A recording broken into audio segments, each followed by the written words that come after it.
ইতিমধ্যে বেশ কয়েকটি জেলা বন্যা কবলিত হয়েছে এবং ডিবিসিও জল ছেড়েছে মাইথন এবং পাঞ্চেত থেকে। প্রতিবারই বর্ষার আগে ডিবিসি এবং রাজ্য সরকারের একটা অভিযোগ পাল্টা অভিযোগ চলে। তো তারা যে বলে যে সিডব্লিউসিতে রাজ্য সরকারের প্রতিনিধি আছে। তো এটা ভাই এই বিতর্কটা এখানে করছি না। আজকে আমি দেখতে এসেছি এই ব্রিজটা কতটা আমরা করতে পেরেছি।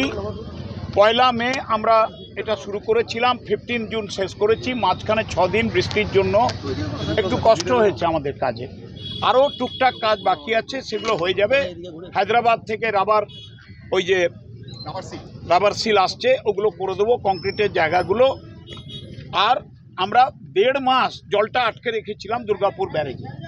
এখন সেইটা পাঞ্চেত, মাইথন আর দুর্গাপুর ব্যারেজ, এটা আমরা একটা সেল করেছি, কোঅর্ডিনেটেড ওয়েতে কন্ট্রোল করা হচ্ছে, যাতে জল ছাড়ার প্রেক্ষাপটে মানুষের ক্ষতিটা না হয়।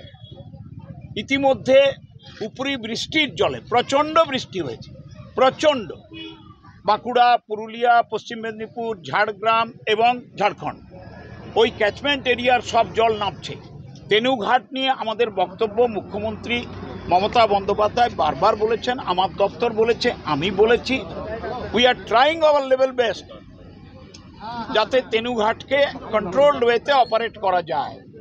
এছাড়া আমাদের ইঞ্জিনিয়াররা, ডিজাস্টার ম্যানেজমেন্ট ডিপার্টমেন্ট, স্বয়ং মুখ্যমন্ত্রী নজর রেখেছেন পাঞ্চেত, মাইথন এবং দুর্গাপুর ব্যারেজের জল ছাড়া। আজকে 41,000 কিউসিক জল ছাড়া হচ্ছে। আমাদের চিফ ইঞ্জিনিয়ার দেখুন, আমার সচিব মনীষ জানকে নিয়ে হুগলিতে বসে আছে, টিম আসছে। আজকে আমার বাঁকুড়াতেও আমাদের সচিবরা আসছেন মুখ্যমন্ত্রীর নির্দেশে। আমিও ছুটে এসেছি মুখ্যমন্ত্রী মমতা বন্দ্যোপাধ্যায়ের নির্দেশে।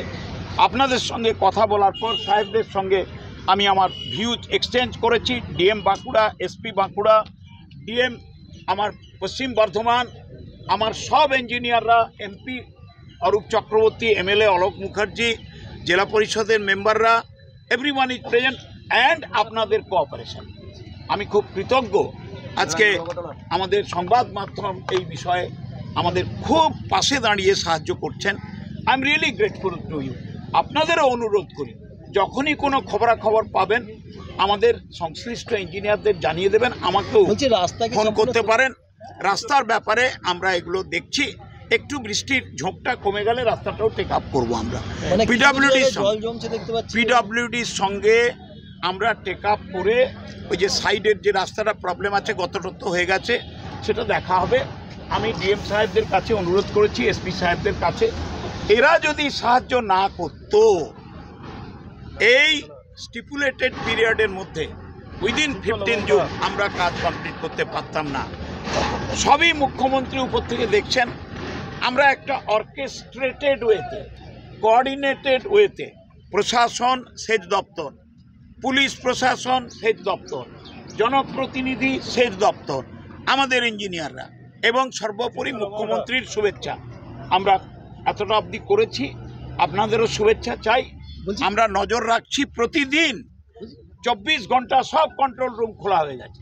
সেচ ভবনে আছে, রিজিওনাল লেভেলে আছে, ডিভিশনাল লেভেলে আছে, জেলায় আছে, ব্লকে আছে। কিছু গেট দুর্বল হয়ে আছে, গেটগুলো ড্রেজিং নিয়ে কিছু বলবেন? ড্রেজিং নিয়ে এখন কি ড্রেজিং এর কথা হয়?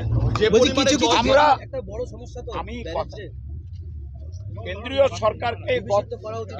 সরকারকে আমরা গত 12 বছর ধরে বলে আসছি যে ড্যামগুলোর ক্যাপাসিটি কমে গেছে, সিলটেশন হয়েছে, তাই না? ধরুন এই যে ব্যারেজটা দেখছেন 435 ফুট অবধি সেটা করা যায়, কারণ আরো বেশি করা যেত যদি নিচের বালি না থাকতো। এইটা কেন্দ্রীয় সরকার বারে বারে দেখছি করছে, কিছু করছে না। স্টিল আমাদের মুখ্যমন্ত্রী বারে বারে দিল্লিকে বলেছে, জলশক্তি মন্ত্রককে বলেছে, ডিভিসি অথরিটিকে বলেছেন এবং প্রধানমন্ত্রীকে বলেছেন। আমরা বুঝতেই পাচ্ছেন বাংলাকে কিভাবে বঞ্চিত করা হচ্ছে। আমরা অপেক্ষায় আছি।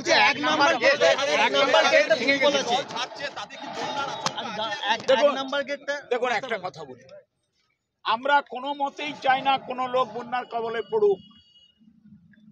Bardhaman, Hooghly, Howrah and its adjacent portion, আমাদের প্রার্থনা যে বন্যাটা যেন না হয়, কিন্তু একটা জিনিস মনে রাখবেন, আমরা 1.5 মাস এই জলটা আটকে রেখেছিলাম। এখন আমাকে মেজর ওয়েতে আস্তে আস্তে ছাড়তে হচ্ছে। সেটার সঙ্গে কোপ আপ করে আমাকে how we can contain the force and volume of water, সেটা আমাদের বিজ্ঞানীরা, ইঞ্জিনিয়াররা, প্রশাসন, everyone is working on that. সবাই মিলে আমরা চিন্তার মধ্যে আছি, করছি। আমরা এক নম্বর গেটটা ভেঙে গেছিল 2016 সালে ভেঙে গেছিল, তারপরে আবারও এখন বসে গেছে। আমরা সবটাই লক্ষ্য রেখেছি, আমরা একটু স্টেবল পজিশনে এলে সবগুলোই টেক আপ করব। আর আরেকটা হচ্ছে বিয়ারিং এর নিচে বিয়ারিং গুলো নষ্ট হয়ে গেছে। আপনাকে কি বললাম, আমরা আজ অবধি কেন্দ্রীয় সরকারের 15 সাল থেকে কোনো সাহায্য পাইনি। মুখ্যমন্ত্রী মমতা বন্দ্যোপাধ্যায় নিজস্ব আর্থিক ক্ষমতায় 21,000 কোটি টাকা নিয়ে যাত্রা শুরু করেছিলেন 11 সালে। এখন আমরা 1,12,500 কোটি টাকা, 1,12,500 crore ওন রেভিনিউ। যেটুকু টাকা সংগ্রহ করতে উনি পারছেন সেই টাকা দিয়ে কাজ করছেন। একটা নয় পয়সা কেন্দ্রীয় সরকার দেয়নি। আমরা প্রত্যেকটা বিষয়ে নজর রাখছি, আস্তে আস্তে করব। আলাদা করে পাবলিক একটা পিটিশন দিয়েছেন, জনসাধারণ প্রতিনিধিরা দিয়েছেন, অলোকবাবু, অরূপবাবুরা। আমি মুখ্যমন্ত্রীর কাছে সেটা পাঠাবো। আমরা সব ব্যাপার তো একসঙ্গে উত্তর দেওয়া যায় না। একটা সেতু মানে তার অনেক ব্যাপার আছে, তার পরিকাঠামো, তার তার প্ল্যানিং, তার ওয়ে, এগুলো নিয়ে আমরা দেখছি কি করা যায়। আপনাদের সাহায্য চাই। আর এই প্রশাসনের কর্তারা, ডিএম সাহেবরা, এসপি সাহেব